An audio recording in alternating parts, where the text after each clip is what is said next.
ليه دايما في ناس مش راضية بحياتها؟ ايه اللي يخليكي مش راضية عن عيشتك؟ ايه اللي يخليكي ما تشكريش ربنا؟ ايه؟ انك دايما طمعانة في المزيد، ان دايما شايفة اللي معايا قليل. انا عريسي اخدني وجاب لي شبكة ب100,000 جنيه ولا 50,000 جنيه، مش عاجبني. طب ليه؟ اصل صاحبتي جالها ب200,000 جنيه. طب خدني فسحني في المكان الفلاني، لأ مش مبسوطة. طب ليه؟ اصل بنت عمتي عريسها فسحها في المكان العلاني اللي هو اغنى. يبقى ايه؟ ان انا دايما ببص للاعلى مني، فمحبش عيشتي، مبقاش حابة عيشتي، والتغول في النعم ان انا ابقى عايزة وعايزة وعايزة. والحقيقة ان النعم اللي احنا محتاجينها يا جماعة وضرورية في حياتنا اقل من اللي احنا عايزين. سيدنا النبي صلى الله عليه وسلم، ودي حطيها في ذهنك، لما تيجي تبصي وتلاقي عندك أزمة وكبيرة في عينك ومتضايقة جدا، وأنا أقل من فلانة وأقل من علانة، أقولك وقفي عندك، تعالي اسمعي حديث سيدنا النبي صلى الله عليه وسلم. سيدنا النبي قال إيه؟ من أصبح آمنا في سربه عنده قوت يومه فكأنما حيزت له الدنيا بحذافيرها. أقول تاني، سيدنا النبي صلى الله عليه وسلم قال إيه؟ من أصبح آمنا في سربه معافى في بدنه عنده قوت يومه فكأنما حيزت له الدنيا بحذافيرها. في بيتك عندك أكل ما يكفيكي من أكلك وشربك بالقدر المعقول، مش بقى دليفري ومعرفش سوشي، لا ما بنتكلمش على الكلام ده، احنا بنتكلم عن القدر الكافي المناسب. عندك أكلك ومال يكفيكي من ناحية الأكل، عايشة في بيت صحتك كويسة، لا بتروحي لدكاترة ولا بتاخدي أدوية ولا حد في أهل بيتك تعبان، عايشة في بيتك آمنة مطمئنة. مش شرط بقى بيت كبير وقصر، لأ، ولو شقة قد كده بس أنا عايشة مرتاحة، محدش بيضايقني فيها، أنا كده عندي الدنيا كلها. عندي إيه؟ عندي الدنيا كلها. اللي يجي بعد كده مشغلش نفسي بيه، مزودش هم بلا شيء. يعني الشعر بيقول إيه؟ اسمعي دي، عشان في ستات كتير بتبقى الدنيا بتاعتهم حلوة وجميلة وبسيطة وهادية ورايقة، وهم بعدم شكرهم للنعمة بيبقوا حاسين انهم عايشين في جحيم. يقوم ربنا عز وجل ياخد منهم النعمة اللي هم عايشين فيها ويندموا بعد كده، بس ما عادش ينفع ترجع. فالشاعر بيقولك ايه؟ اذا ما القوت يأتي لك والصحة والأمن. يعني ايه؟ يعني انت عندك قوتك والصحة تمام وقاعدة مطمئنة ومرتاحة، لا حد بيضايقك بقى ولا حد بيعكر عليكي مزاجك ولا زوج مثلا بينكد عليكي ولا الكلام ده. وأصبحت أخا حزن فلا فارقك الحزن. يعني ايه؟ يعني لو عندك الثلاث حاجات دول وانتي حزينة برضو ومصممة تبقي حزينة وزعلانة، هتفضلي طول عمرك حزينة، مفيش حاجة هترضيكي. طب أنا أعمل إيه؟ أعمل زي ما سيدنا النبي صلى الله عليه وسلم، صلوا على النبي، قال لنا قاعدة بسيطة وسهلة، ولو أنا اتبعتها في حياتي هبقى أسعد واحدة في الدنيا. إيه هي؟ سيدنا النبي صلى الله عليه وسلم بيقول إيه؟ انظروا إلى من هو أسفل منكم ولا تنظروا إلى من فوقكم فإنه أجدر ألا تزدروا نعمة الله. ما بصش بقى للي أحسن مني، ما بصش للي أعلى مني، مهما عليتي هتلاقي اللي أعلى منك، ومهما كنت كويسة هتلاقي في اللي أحسن منك. معروفة كده. أقوم أنا أعمل إيه؟ أبص للي أقل مني، اقول الحمد لله، ياه ده احنا في نعم كبيرة. وخدوا بالكم، كل ما نشكر ربنا ربنا يزيد، كل ما نشكر ربنا ربنا بيزيد ويبارك، لأن الشكر بيعمل حاجتين للبني آدم، بيعمل حاجتين مهمين. أول حاجة بيحافظ على النعمة، عندك نعمة وعايزة ما تروحش منك، اشكري النعمة.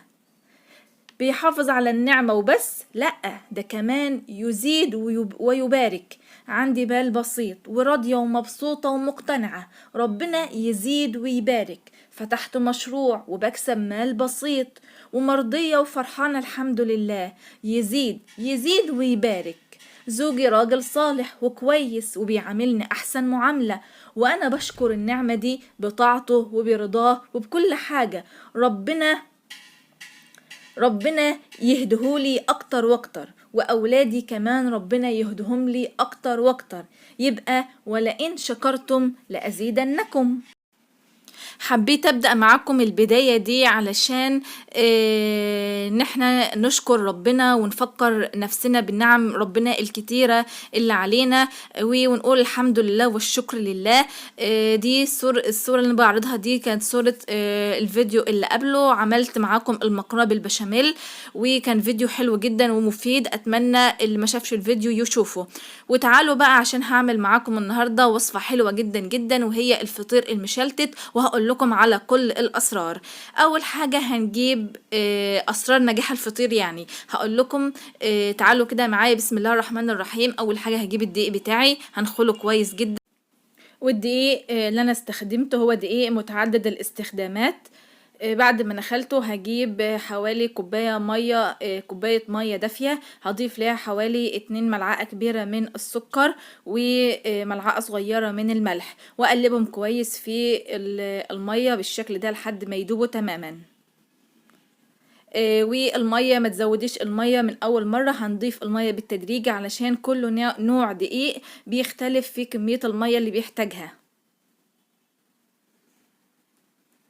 ده الدقيق بعد ما نخلته، وكمان عندي المية بتاعتي بعد ما دوبت فيها الملح والسكر تماما. هي دي كل المكونات بتاعة الفطير المشلتت، الدقيق والمية وشوية المية وملح وسكر فقط لا غير. هضيف المية بالتدريج زي ما قلت لكم لحد ما الدقيق بتاعي يبتدي يتشرب، واعجن واضيف شوية واعجن لحد ما العجينة بتاعتي تكون طرية جدا. العجينة بتاعة الفطير يا جماعة بتكون طرية وبتلزق على خفيف خالص، وده اول سر من اسرار نجاح الفطير المشلتت، ان العجينة بتاعت الفطير ما بتكونش عجينة ناشفة، بتكون عجينة طرية ولينة زي ما انا بوريكم كده. وطبعا هتفضلي تعجني فيها كتير، لو عندك العجان تمام هيسهل عليك الدنيا، لو ما عندكش العجان هتفضلي تعجني فيها من 10 دقايق لربع ساعة علشان تحصلي على القوام بتاعها المناسب يعني. وكمان في الاخر هضيف لها حوالي ملعقتين كبار من الزيت، واعجنها تاني بالزيت كويس جدا. وما تزوديش زيت علشان الزيت ما تحطيش زيت كتير، لانه من الحاجات اللي بتخلي الفطير بتاعك يطلع ناشف، وده تاني سر من اسرار الفطير المشلتت. بعد ما انا عجنته تاني بالزيت بشكل كويس، هسيبه على جنب، هريح العجينة بتاعتي على جنب من نص ساعة لساعة. ودي مهمة جدا جدا في نجاح الفطير المشلتت، ان انت تسيبي العجينة ترتاح فترة كافية علشان يديكي النتيجة الحلوة. هسيبه بقى على جنب لحد ما يبتدي من نص ساعة لساعة زي ما قلت لكم. بعد كده ده بعد ما العجينة بتاعتي ارتاحت هشكلها كور صغيرة على حسب الحجم الفطير اللي انا عايزاه. هنا بعد ما شكلتها بالشكل ده كور صغيرة، وبرضو هسيبها ترتاح تاني من نص ساعة لساعة. وده تالت سر من اسرار نجاح الفطير المشلتت. يبقى الاسرار اللي احنا قلناها في نجاح الفطير المشلتت، اول حاجة ان العجينة بتاعته بتكون طرية، ما بتكونش عجينة ناشفة وبتلزق على خفيف خالص. وكمان لما بنعجنها فترة بعد ما ضفنا ليها الزيت بتطرى معانا كمان اكتر واكتر، وبنسيبها ترتاح، ده كمان برضو بيساعد على نجاحها وبيخليها طرية اكتر وسهلة في التشكيل. تاني سر معانا وهو ان ما تضيفيش زيت كتير عشان الزيت بيخليها تنشف. وتالت سر ان هو برضو بعد ما تشكلها كور صغيرة هتسيبيها على جنب ترتاح من نص ساعة لساعة تانية. بعد كده هنبتدي نشكلها زي ما شفت كده معانا. وطبعا هنجيب معانا السمنة، هنستخدم السمنة في الفرد. لو احسن حاجة رقم 1 طبعا وهو السمن البلدي، مفيش عندك سمن بلدي هنستخدم اي نوع سمن تاني عادي. ممكن تستخدمي سمنة على زبدة او سمنة على زيت، بس تكون كمية السمن او نسبة السمنة هي الاعلى علشان الزيت زي ما قلنا ان هو بيخلي الفطير ينشف. يبقى احنا عندنا معانا السمن رقم 1. بعد ده اللي هنفرد بيه الفطير بتاعي. هبتدي افرد، انا هفرد يعني انا عملت حوالي 4 وحدات مع بعض، يعني فردت كل واحدة لوحدها، وبعد كده حطيتهم على بعض وابتديت افردهم تاني في الصينية. يبقى انا مشكلة 4 وحدات من الكرة اللي انا شكلتها مع بعض. ده على حسب كمية التوريق اللي انت محتاجاها فيه، ممكن تعملي ازيد ممكن تعملي اقل على حسب ما انت عايزة. بعد كده رابع سر معانا وهو الفرن لازم يكون سخن جدا جدا، بتكوني مسخناه من قبلها علشان الفرن يدخل عشان الفطير بتاعنا يدخل الفرن وما ينشفش منك ويستوي ويطلع بسرعة. ما تقعديش في الفرن كتير، هو حوالي 10 دقايق بس كده يدوب يحمر كده ويكون معاكي حلو. خامس سر معانا ان انت ما تطلعي الفطير بتاعك، هتطلعيه تحطيه في كيسة وتغطيه علشان البخار بتاعه يفضل سخن، والبخار كمان يساعد ان هو يطرى اكتر واكتر، وتغطيه ما تعرضش للهواء علشان ما ينشفش. وبكده اكون عملت معاكي الفطير المشلتت خطوة بخطوة سريعا بكل اسراره وتكاته. شايفين الفطير طلع معايا طري جدا ومورق. اعمليه زي ما انا عملت كده في الفيديو، والتزمي بكل النصايح والتعليمات اللي انا قلتها لك، هيطلع معاكي زي العسل. شايفين الطراوة، شايفين التوريق، شايفين ناقص بس ايه يخترعوا حاجة توصل الريحة. بجد كان حلو جدا جدا، واتمنى ان الفيديو يكون عجبكم، واضغطوا على زر اعجبني. ما تنسوش شاركوا الفيديو مع اصحابكم، اضغطوا واشتركوا في القناة لو لسه مش مشتركين. وشكرا لكم جدا جدا على مشاهدتكم. اتمنى الفيديو يكون نال اعجابكم، والسلام عليكم ورحمة الله وبركاته.